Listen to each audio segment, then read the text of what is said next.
सभी का पुण्य का उदय, कितना पूर्व में पुण्य संचय किया होगा कि आपके नगर में एक नहीं, दो नहीं, तीन नहीं, 24 समूह शरण चल करके आए हुए हैं।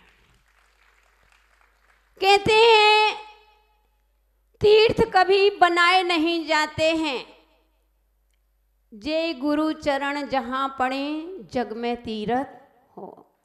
कि गुरुओं के चरण पड़ जाते हैं वह तीर्थ बन जाता है। तो बंगाई गांव वासियों, गुरु तो क्या जहां साक्षात समूह शरण आ गए हैं वह तीर्थ नहीं, महातीर्थ नगरी कहलाती है। आज हम उस कुबेरों की नगरी में वह समूह शरण विधान की अर्चना करने जा रहे हैं, जहां पर पूज्य गुरुदेव का मंगल आशीर्वाद।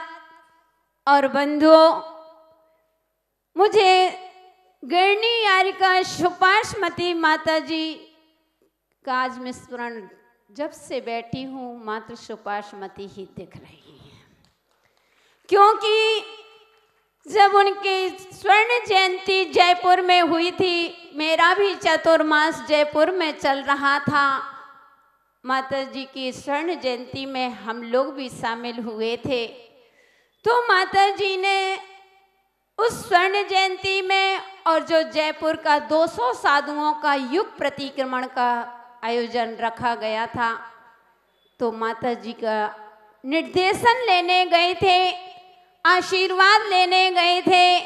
तो माता जी ने उस समय और एक बार जावद में जब प्रसन्न वाकलीवाल की उनकी समाधि हुई थी, तब भी हम माता जी के पास थे। तब से माता जी ने कहा था कि माता जी एक बार तुझे मिलेच्छ खंड में जाना है, एक बार जरूर जाना, लेकिन मुझे समझ में नहीं आया कि मिलेच्छ खंड किसे कहते हैं, क्या है। ये तो जानते थे आगम के अनुसार, लेकिन कहते तुझे मिलेच्छ खंड जाना है। बड़ा आश्चर्य हुआ, रहा नहीं गया। तीसरी बार माता जी ने कहा तो मैंने पूछ लिया कि माता जी मिलेच्छ खंड कौन सा स्थान है, किसे आप कह रहे हैं, हमको समझ में नहीं आया। सुपाशमती माता जी कहती कि बेटा तुझे एक बार आसाम की धरा पर जाना है, एक आसाम गुवाहाटी की ओर तेरे को कदम बढ़ाना है, जहाँ पर बहुत से ऐसे भव्य आत्माएं विराजमान हैं, लेकिन उनका उद्धार नहीं हो पा रहा है। जैन कुल में जन्म लेकर के भी जैन की श्रेणी में नहीं आ रहे हैं। इसलिए हम लोग गए थे, जब हम मंदिरों की स्थापना कराए आए थे, और मंदिर नगर नगर पर चैत्यालय और मंदिरों के शिलान्यास हुए थे। लेकिन अब तुम जाओ, कम से कम युवा पीढ़ी अगर मंदिर जाने लगे तो मेरा वहाँ जाना सार्थक होगा, मंदिर बनवाना सार्थक हो जाएंगे। तो बंधुओं, वही माता जी के वचनों को याद करते हुए इस आसाम की धरा पर गुरु के आशीर्वाद से मेरा यहाँ पर आगमन हुआ। बंधुओं, आज आपका पुण्य वह 24 समूह शरण विधान की अर्चना करने के हुए हैं। तो आज शुरुआत घट यात्रा से हुई है। आज अनंतों बार हमने घट यात्रा निकाली होंगी, लेकिन आज तक हमारे घट नहीं भर पाया। कहीं ऐसा ना हो कि वे व्यक्ति, छोटा सा गांव में एक व्यक्ति, उसकी माँ कहती है कि बेटा आज मेरा स्वास्थ्य खराब हो रहा है, जाकर के तू नल से पानी भर लेना। वह कहता है ठीक है माँ, और वह जाता है, नल भी आ गया, पात्र भी रखा, लेकिन जब माँ के पास पहुँचता है तो घट खाली था। माँ कहती है कि क्या बेटा नल नहीं आए क्या? बोले माँ नल तो आया था। माँ को बड़ा आश्चर्य हुआ कि नल आया लेकिन घट नहीं भरा। तो क्या बेटा, तूने नल के नीचे घट को नहीं रखा था क्या? बोले माँ, मैंने घट को नल के नीचे भी रखा था। और आश्चर्य की बात, नल भी आया, नल के नीचे पात्र को भी रखा है। तो माँ कहती है कि बेटा, क्या घट फूटा था क्या? कहीं से छेद था क्या? वह कहता है नहीं माँ, घट में कोई छेद नहीं है। तो माँ कहती है बेटा, जब घट भी नहीं फूटा है, नल भी आया है, नल के नीचे भी पात्र गया है, आखिर ये बताओ कि यह घट भरा क्यों नहीं है? वह कहता है कि माँ, मैंने घट को, समझ गए ना, इनडायरेक्ट बात जल्दी समझ में आती है। माँ, नल भी आया है, घट नल के नीचे भी रखा है, वो फूटा भी नहीं है। बस मुझसे यह गलती हो गई थी कि मैंने उस घड़े को उल्टा रखा था, इसलिए वह घड़ा नहीं भर पाया। इसलिए भव्यात्माओं, घट यात्राएं तो अनादिकाल से निकालते आ रहे हो, वो कितनी बार निकली होगी, लेकिन हमारे धर्म से हमारा कभी घट आज तक भर नहीं पाया, क्योंकि आज हम उल्टे के उल्टे घट रखते रहे। इसलिए आज अपने अपने घट को सीधा करके, और जो घट यात्रा का शुभारंभ और ध्वजारोहण से हुआ है बंधुओं, कहते हैं जिस परिवार के लोग अनुष्ठानों में कोई भी विधान होते हैं, पंच कल्याणक आदि होते हैं, उनमें अगर ध्वजारोहण करते हैं बंधु, उनके परिवार की यश कीर्ति बहुत ऊंचाइयों पर जाती है। उनके घर में कभी भी आधी व्याधि परेशान नहीं करती है, उनके घर में कभी अशांत वातावरण नहीं होता है। अनेक रीजन है, समय होगा पुनः बताएंगे, क्योंकि आपका भोजन का भी समय हो रहा है। हमको आपका पूरा ध्यान रखना, क्योंकि पहले ही सबने कह दिया था कि गुरु माँ 10 बजे, हमने की बस 10 और बस पहले दिन बस हम ज़्यादा लेंगे। पहला दिन आपको ज़्यादा, क्योंकि क्रियाएं ज़्यादा होती हैं, इसलिए आज का दिन है, घबराना नहीं बंधो। तो ध्वजारोहण करता वालों के लिए भी हमारा बहुत बहुत मंगल आशीर्वाद है उस परिवार को, कि हमेशा आपकी यश कीर्ति, आपके परिवार की यश कीर्ति दिनों दिन बढ़े। बंधु, यह भूमि का वास्तव में कितना पुण्य रहा होगा। पंडित जी ने बताया था, कभी यहाँ पर कोई समोसरण या तीर्थंकर, क्योंकि भारत में ऐसी कोई स्थान नहीं है जहाँ से जीव मोक्ष ना गया हो। हर स्थान से जीव मोक्ष गया है, लेकिन पता नहीं चला।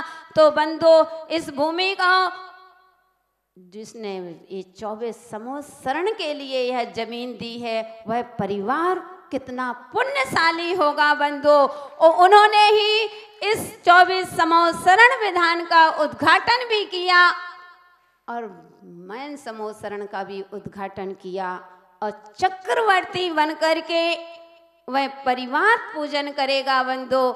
ऐसे पहाड़िया परिवार के लिए, अशोक जी सारे परिवार के लिए मेरा आशीर्वाद है। मैंने दादी को आशीर्वाद दिया, दादी आज आप ध्वजारोहण उद्घाटन कर रहे हैं, मेरा आपके लिए आशीर्वाद है कि अभी तो आप ऐसे समोसरण में साक्षात आरिका बन करके और समाधि पूर्वक तुम्हारा मरण हो, वो ऐसा उनके परिवार के लिए बहुत बहुत आशीर्वाद है बंधु।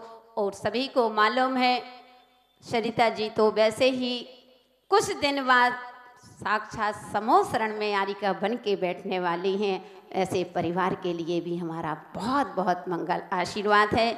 और सभी के लिए बंधु, जो आप लोगों ने यहाँ पर जो आज पहले प्रस्तुति दी है, मुझे बहुत खुशी हुई, क्योंकि साधु ना आपका नोट मांगता है, ना साधु आपका वोट मांगता है। बस धार्मिक कार्यक्रम होते हैं, उसमें आपका सपोर्ट जरूर मांगता है। इसलिए आपने जो आज प्रस्तुति दी है, पैकिंग का जमाना है नरेंद्र जी, पैकिंग का जमाना है।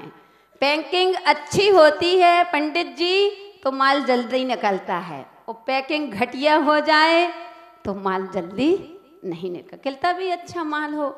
इसलिए आपने जो पैकिंग सुंदर दी है, और माल तो हमारे भगवान महावीर स्वामी के अच्छे हैं ही हैं। जैन दर्शन में कभी माल खराब नहीं होता है। तो आज आपकी प्रस्तुति को देख करके ऐसा लगा, जब टेलर इतना अच्छा है तो अभी तो पिक्चर कितनी अच्छी होगी। तो बंधु, यही भावना के साथ सभी लोग मिले, क्योंकि यह अवसर बार बार नहीं आते हैं बंधु। समय है, कहते हैं कि जन्म लेने से 9 महीने पहले पता चल जाता है कि हम संसार में आने वाले हैं, लेकिन जाने के लिए 9 सेकंड पहले भी पता नहीं चलता है कि कल का दिन होगा कि नहीं। इसलिए वक्त सबको मिलता है जिंदगी बदलने के लिए, वक्त तो सबको मिलता है जिंदगी बदलने के लिए, लेकिन जिंदगी दोबारा नहीं मिलती है वक्त बदलने के लिए। इसलिए यह वक्त मिला है, अपनी जिंदगी को बदलिए और अपने जीवन को संभालेंगे तो आप लोग ऊंचाइयों पर जाएंगे। अभी तो इस समूह शरण में बैठे, एक दिन भगवान की आराधना करके सिद्धालय में विराजमान होंगे। और पंडित जी साहब आ चुके हैं, बहुत अच्छे पंडित जी हैं। हमारे पूज्य गुरुदेव के सानिध्य में तो अक्सर पंच कल्याणक विधान वगैरह कराते रहते हैं। हमारे पास भी कोटा में आए थे ना पंडित जी, खैरवाड़ा में। हाँ, खैरवाड़ा में आए, कोटा में आए, इसके बाद लेकिन लंबा समय हो गया था। अब पंडित जी से कहना इतना लंबा समय नहीं होना चाहिए। माता जी कह रही पंडित जी का नाम है भागचंद जी, भाग जाते हैं जल्दी। तो बहुत अच्छे पंडित जी हैं, लेकिन ध्यान रखना स्ट्रिक्ट बहुत हैं।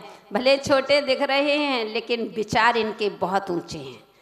आपको इतने स्ट्रिक्ट हैं, अगर आप समय पर नहीं आएंगे पंडित जी अपना विधान वगैरह सब शुरू कर देंगे, क्योंकि वो कहते हैं भगवान तो हैं और हम हैं, हम पूजन शुरू कर दें, किसी का इंतजार नहीं करते हैं। इसलिए बंधुओं, जो समय है, जितना समय आपको मिले तो आप समय पर आइए। और आप सभी के पंडित जी वगैरह के लिए हमारा आशीर्वाद है, पूरी समाज के लिए हमारा आशीर्वाद है बंधुओं। आपके सहयोग से यह बंगाई गांव की ध्वजा एक बहुत ऊंची लहराएगी, ऐसी मुझे विश्वास है। ऐसा हमारा सभी के लिए आशीर्वाद है।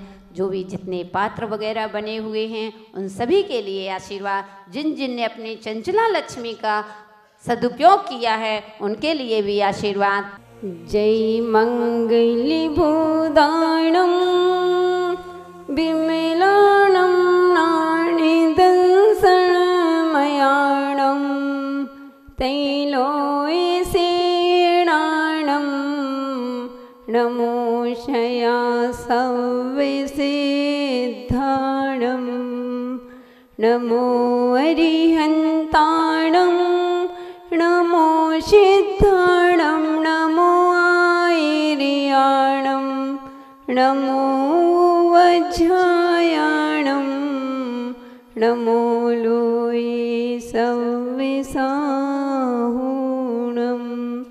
गुरुः पंतिनो नित्यं ज्ञानदर्शनायिकः चारित्राणि गम्भीरः मोक्षमार्गोपदेशिकः मोक्षमार्गोपदेशिकः मोक्षमार्गोपदेशिकः। जय बोलिए अनंतानंद शुद्ध परमेष्टि भगवान की, त्रिलोक पूज्य पंच परमेष्टि भगवान की, 1008 श्री देवाधिदेव आदिनाथ भगवान की, 1008 ममसा मुनाई श्री शांतिनाथ भगवान की, 1008 श्री चिंतामणि पार्श्वनाथ भगवान की, 1008 भगवान महावीर स्वामी की, 1008 श्री समासरण महामंडल विधान की, परम पूज्य संत शिरोमणि आचार्य गुरुदेव 108 विराग सागर जी महामुनि राज्य की, परम पूज्य गणनी यारिका पार्श्वमती माता जी की, अहिंसा में विश्व धर्म की। धर्म स्नेही प्यारे प्यारे भव्यात्माओं, अपनी देशना की शुरुआत उस दृष्टांत से करते हैं।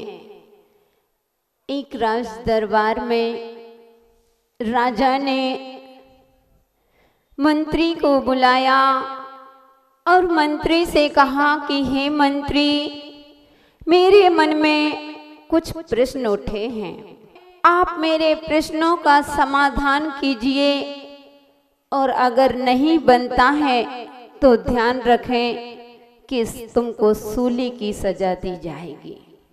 मंत्री ने कहा कि हे राजन, संसार में ऐसे कौन से प्रश्न हैं जिसका उत्तर ना हो, ऐसी कौन सी जिज्ञासा है जिसका समाधान ना हो, ऐसा कौन सा तर्क है, तर्क का भी उत्तर होता है भवात्माओं। लेकिन ध्यान रखना, कभी कुतर्क का उत्तर नहीं होता है। तर्क और कुतर्क में अंतर होता है। आप किसी से पूछते हैं कि चीनी कैसी होती है, शक्कर कैसी होती है, ये तर्क है, तो आप कह सकते हैं कि चीनी मीठी होती है। लेकिन मीठी कैसी होती है तो क्या आप बता सकते हो क्या? नहीं। एक कुतर्क है। तो वह मंत्री राजा से कहता है कि हे राजन, संसार में ऐसे कौन सा प्रश्न आ गया कि जिसका उत्तर ना हो। आपने प्रश्न नहीं किए और आपने सीधे सूली की सजा सुना दी। उसने कहा कि राजन, प्रश्न करिए। तो वह प्रश्न करता है कि हे मंत्री, मेरा पहला प्रश्न है कि जिसके इधर भी नहीं और उधर भी नहीं। क्या प्रश्न था? जिसके इधर भी नहीं और उधर भी नहीं, अटे भी नहीं और बटे भी नहीं, अटेसी नहीं वटेसी नहीं, क्या कहते हैं, यानी इधर भी नहीं और उधर भी नहीं। अब वह मंत्री विचार करने लगा कि यह कैसा प्रश्न, मैं इतने स्वाध्याय करता हूँ, इतने गुरुओं के सानिध्य में बैठता हूँ, तत्व चर्चा करता हूँ, लेकिन मुझे समाधान नहीं मिला। कभी ऐसा पढ़ने में नहीं आया और मौत तो दिख ही रही थी। पहले ही राजा ने कह दिया था, अगर तुमने इन प्रश्नों के उत्तर नहीं दिए तो तुमको सूली पर चढ़ाया जाएगा।